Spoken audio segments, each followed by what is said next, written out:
सुबह का समय था।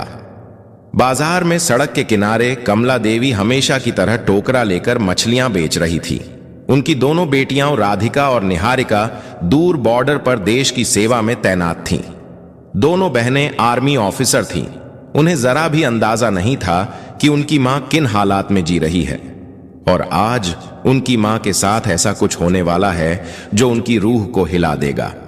कमला देवी चुपचाप मछली बेचने में लगी थी कि तभी एक इंस्पेक्टर, जिसका नाम महेंद्र चौधरी था, मोटरसाइकिल से आया।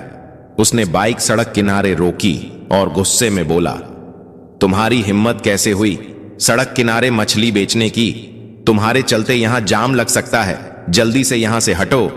इतना कहकर वह अचानक टोकरा पर जोर से लात मार देता है। मछलियां जमीन पर बिखर जाती हैं। चारों तरफ मछलियों की गंध फैल जाती है और लोग रुककर तमाशा देखने लगते हैं। इंस्पेक्टर और भड़क कर चिल्लाता है, ये तुम्हारे बाप की सड़क है क्या? जहां मन किया बैठ गई मछली बेचने। अगर बेचना है तो अपनी जगह पर बेचो। कमला देवी चुपचाप उसकी बातें सुनती रही, अपमान सहती रही। उनकी आंखों में आंसू थे, लेकिन वह बिना कुछ कहे जमीन पर गिरी मछलियां उठाने लगी। भीड़ में खड़े लोग सिर्फ तमाशा देख रहे थे। ना किसी ने आवाज उठाई, ना किसी ने मदद की। भीड़ में एक लड़का था जो सोशल मीडिया पर मशहूर था। उसने मोबाइल निकाला और पूरा वाकया रिकॉर्ड करने लगा। इंस्पेक्टर लगातार उन्हें डांट रहा था, अपमानित कर रहा था, और लोग बस हंसते देखते रह गए। कमला देवी मन ही मन सोच रही थी, अगर मेरी दोनों बेटियों को यह सब पता चल गया तो न जाने क्या हो जाएगा। काश उन्हें यह बात कभी ना पता चले, वरना तूफान आ जाएगा। आंखों में आंसू लिए मछलियां वापस टोकरा में डालकर वो धीरे धीरे घर की ओर चल पड़ी। उधर जिस लड़के ने वीडियो बनाया था, उसने घर पहुंचकर उसे सोशल मीडिया पर अपलोड कर दिया। कैप्शन में लिखा था, इस बूढ़ी औरत की कोई गलती नहीं थी, लेकिन इंस्पेक्टर ने इसकी मछलियां गिरा दी और सड़क पर बेइज्जत किया। क्या यह सही है? वीडियो तेजी से वायरल हो गया। लोग शेयर करने लगे, कमेंट करने लगे। हर कोई इस घटना को गलत बता रहा था। कुछ देर बाद यह वीडियो निहारिका के मोबाइल में पहुंचा। वीडियो देखते ही उसका खून खौल उठा। वह सोच भी नहीं सकती थी कि उसकी मां के साथ ऐसा बर्ताव हुआ है। लोगों के सामने बेइज्जत किया गया, थप्पड़ तक मारा गया। निहारिका ने तुरंत वीडियो अपनी बड़ी बहन राधिका को भेज दिया। राधिका ने वीडियो देखा तो गुस्से से लाल हो गई, आंखों में आंसू भर आए। मन ही मन उसने सोचा, काश पापा होते तो हमें यह दिन नहीं देखना पड़ता। हमने इतनी मेहनत करके यह मुकाम पाया, फिर भी मां को सुख नहीं दे पाए। लेकिन मैं उस इंस्पेक्टर को छोड़ूंगी नहीं, बदला लेकर रहूंगी। वीडियो देखने के बाद राधिका ने तुरंत निहारिका को कॉल किया। आवाज में गुस्सा साफ झलक रहा था, निहारिका तुम यहीं रहो, मैं घर जा रही हूं और उस इंस्पेक्टर से अपना बदला लेकर रहूंगी। निहारिका ने तुरंत कहा, नहीं दीदी, मैं भी आपके साथ चलूंगी। मां के साथ जो हुआ वो मैं बर्दाश्त नहीं कर सकती, उसे उसकी औकात दिखानी ही पड़ेगी। राधिका ने समझाया, तुम्हें यहीं रहना चाहिए, मैं मां को लेकर वापस आऊंगी और हम यहीं कहीं आसपास उन्हें रख लेंगे। कुछ देर तक बहस चली, लेकिन आखिरकार निहारिका मान गई। ठीक है दीदी, आप जाइए, लेकिन मां को साथ लेकर जरूर लौटना। राधिका ने फोन रख दिया, वर्दी उतारी और पीले रंग का सलवार सूट पहन लिया। अब वह एक साधारण गांव की लड़की लग रही थी। बस में बैठकर कुछ ही घंटों में घर पहुंच गई। घर पहुंचते ही उसने दरवाजा खटखटाया। कमला देवी उस समय किचन में सब्जियां काट रही थी। दरवाजे की आवाज सुनकर उन्होंने पुकारा, कौन है? मैं हूं मां, राधिका लौट आई हूं आपसे मिलने। आवाज सुनते ही कमला देवी के हाथ रुक गए, आंखों में नमी आ गई। उनके मन में डर भी था कि कहीं राधिका को इस घटना का पता तो नहीं चल गया। वह जानती थी कि उनकी बेटियां कितनी ईमानदार और जिद्दी हैं, अपनी मां के लिए कुछ भी कर गुजरेंगी। उन्होंने जल्दी से दरवाजा खोला। सामने खड़ी बेटी को देखते ही मां बेटी गले लग गई, जैसे सालों की दूरी एक पल में मिट गई हो। कमला देवी ने पूछा, बेटी निहारिका कहां है? वह नहीं आई? राधिका ने जवाब दिया, नहीं मां, मैंने उसे मना कर दिया था। बहुत जिद कर रही थी, लेकिन मैंने साथ नहीं लाया। अच्छा, पहले अंदर तो आओ। राधिका किचन में गई और सब्जियां देखकर बोली, मां आप बैठिए, खाना मैं बना देती हूं। थोड़ी देर में खाना बनकर तैयार हो गया। मां बेटी ने साथ बैठकर खाना खाया और फिर बातें शुरू हुई।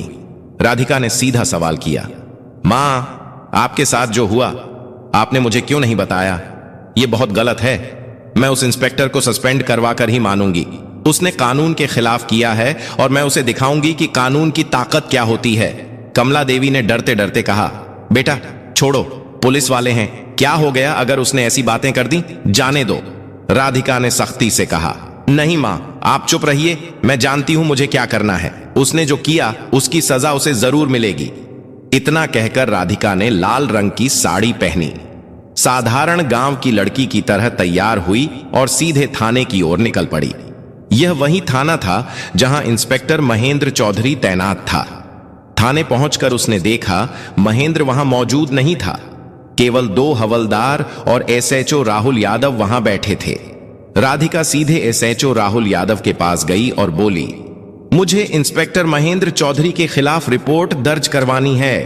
उन्होंने मेरी मां के साथ सड़क पर बदतमीजी की, मछलियों की टोकरी गिरा दी, थप्पड़ मारा और लोगों के सामने अपमानित किया। मैं चाहती हूं कि उनके खिलाफ सख्त कार्रवाई हो। राहुल यादव चौंक कर बोला, क्या इंस्पेक्टर महेंद्र चौधरी के खिलाफ रिपोर्ट? और तुम कौन होती हो रिपोर्ट लिखवाने वाली? क्या तुम उस बूढ़ी औरत की बेटी हो? तुम्हें लगता है कि मैं अपने इंस्पेक्टर के खिलाफ रिपोर्ट दर्ज कर लूंगा? उन्होंने कोई गलत नहीं किया, और अगर थप्पड़ मार भी दिया तो क्या हुआ? वह सड़क पर मछली बेच रही थी, गलत तो वही थी। राधिका की आंखों में गुस्सा भड़क उठा। देखिए, हमें कानून मत सिखाइए। हमने कानून पढ़ा है और अच्छी तरह जानते हैं कि इसमें क्या लिखा है। मैं उसी कानून की मदद से उसे सजा दिलवाऊंगी। अगर आपने रिपोर्ट नहीं लिखी तो मैं आपके खिलाफ भी एक्शन लूंगी। राहुल यादव हैरान रह गया। यह साधारण सी गांव की लड़की इतनी आत्मविश्वास से और बिना डरे बात कर रही थी जैसे कोई बड़ी ताकत उसके पीछे हो। वह बोला, तुम कौन हो और तुम्हारी इतनी औकात कि हमें सस्पेंड करवाओगी? हम चाहें तो अभी तुम्हें अंदर करवा सकते हैं। राधिका ने बिना कुछ कहे अपना सरकारी आईडी कार्ड मेज पर रख दिया। आईडी देखते ही राहुल यादव की आंखें फटी रह गई। घबराते हुए बोला, आप आर्मी ऑफिसर हैं? सॉरी मैडम, बताइए क्या करना होगा? राधिका ने सख्त लहजे में कहा, इस थाने की हालत खराब है। यहां न्याय नाम की कोई चीज नहीं है। सॉरी से कुछ नहीं होगा। अब मैं डायरेक्ट आपके खिलाफ और आपके इंस्पेक्टर के खिलाफ कार्रवाई करवाऊंगी। इतना कहते ही थाने का दरवाजा खुला और इंस्पेक्टर महेंद्र चौधरी अंदर आया। लड़की को देखकर उसने हल्की मुस्कान के साथ पूछा, क्या बात है? क्या करने आई हो? वह सीधे राधिका के सामने खड़ा हो गया। राधिका के मन में गुस्से का तूफान था। अगर वह कानून की इज्जत ना करती तो उसी वक्त उसे तमाचा जड़ देती, लेकिन वह कानून की रक्षक थी, इसीलिए सिर्फ बोली, याद रखना, मैं तुम्हें सस्पेंड करवा कर रहूंगी। तुम्हें कानून में रहने का कोई हक नहीं। मेरे शब्द तुम्हारे लिए बहुत भारी पड़ेंगे। इतना कहकर राधिका थाने से निकल गई। अंदर खड़े सिपाही राहुल यादव और खुद इंस्पेक्टर महेंद्र भी सोच में पड़ गए। क्या यह लड़की सच में एक्शन लेगी? राधिका घर लौटी। कुछ देर सोचती रही, फिर एक प्लान दिमाग में आया। अगली सुबह वह सीधे एसपी ऑफिस पहुंची। ऑफिस में एसपी मैडम प्रिया गुप्ता बैठी थी। राधिका ने बिना वक्त गवाए अपना मोबाइल निकाला और उन्हें वायरल वीडियो दिखा दिया। मैडम, मैं इंस्पेक्टर महेंद्र के खिलाफ सख्त कार्रवाई चाहती हूं, प्रिया गुप्ता ने गंभीर लहजे में कहा। मैडम राधिका, मुझे पता है आप आर्मी ऑफिसर हैं, लेकिन हमें कानून, सबूत और गवाह चाहिए। जब तक आप ठोस सबूत और गवाह लेकर नहीं आती तब तक कार्रवाई संभव नहीं है। राधिका ने हामी भरी और निकल पड़ी। घर आकर उसने उस सोशल मीडिया अकाउंट की जांच शुरू की जिससे वीडियो पोस्ट हुआ था। कुछ ही घंटों में उसे वह लड़का मिल गया जिसने यह वीडियो बनाया था। वह उसके घर गई और बोली, तुमने यह वीडियो अपनी आंखों के सामने रिकॉर्ड किया है। मुझे इसका ओरिजिनल वर्जन चाहिए और तुम्हें गवाह बनना होगा। लड़का पहले तो घबराया, फिर मान गया और उसे बिना एडिट का वीडियो दे दिया।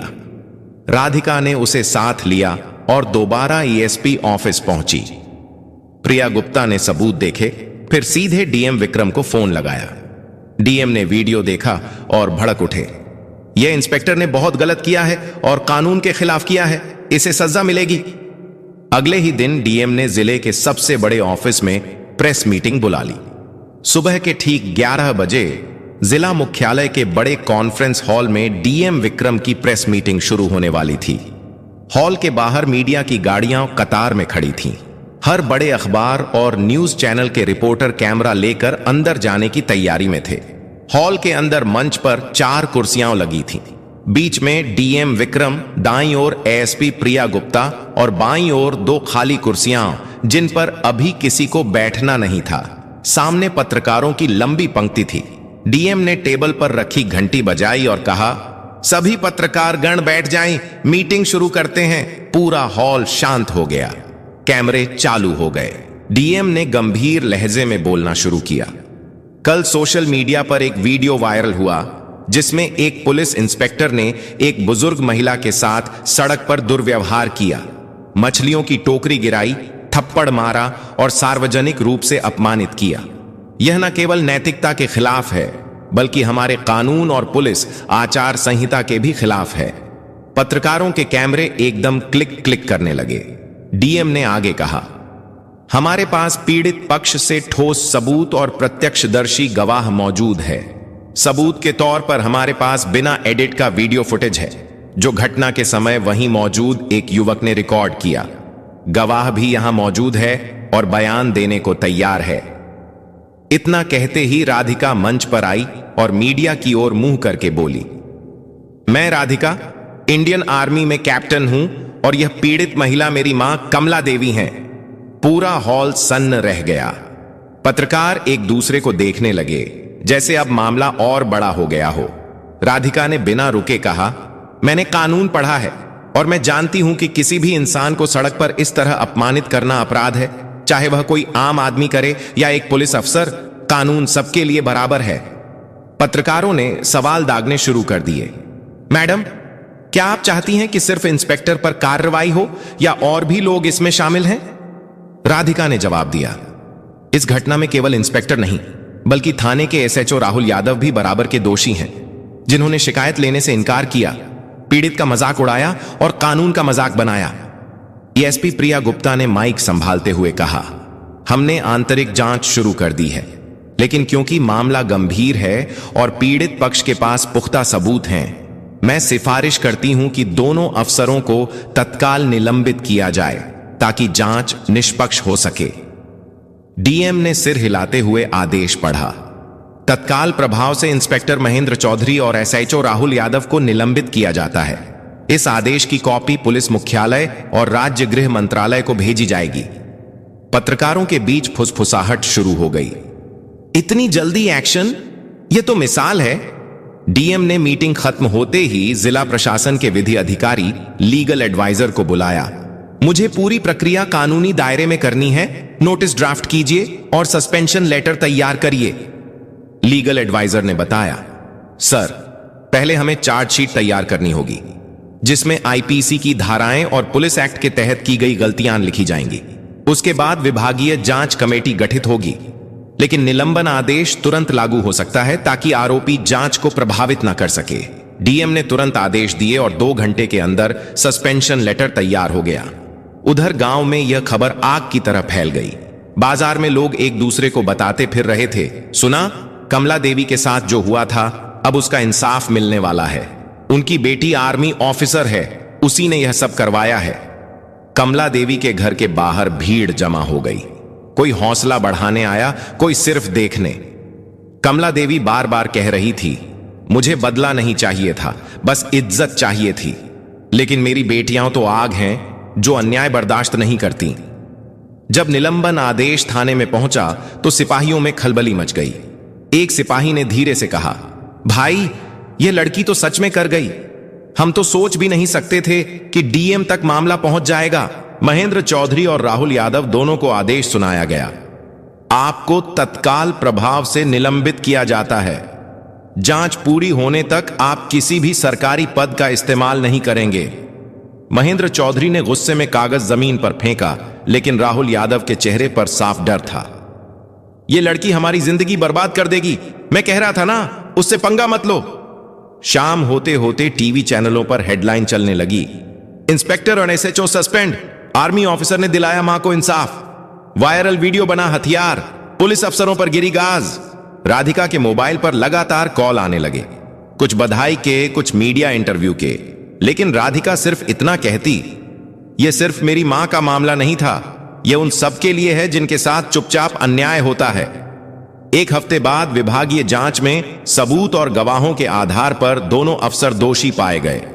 रिपोर्ट में लिखा था, इंस्पेक्टर महेंद्र चौधरी ने पद का दुरुपयोग किया, अनुशासन भंग किया और जनता के साथ अमर्यादित व्यवहार किया। एसएचओ राहुल यादव ने शिकायत दर्ज करने से इनकार कर ड्यूटी की अवहेलना की।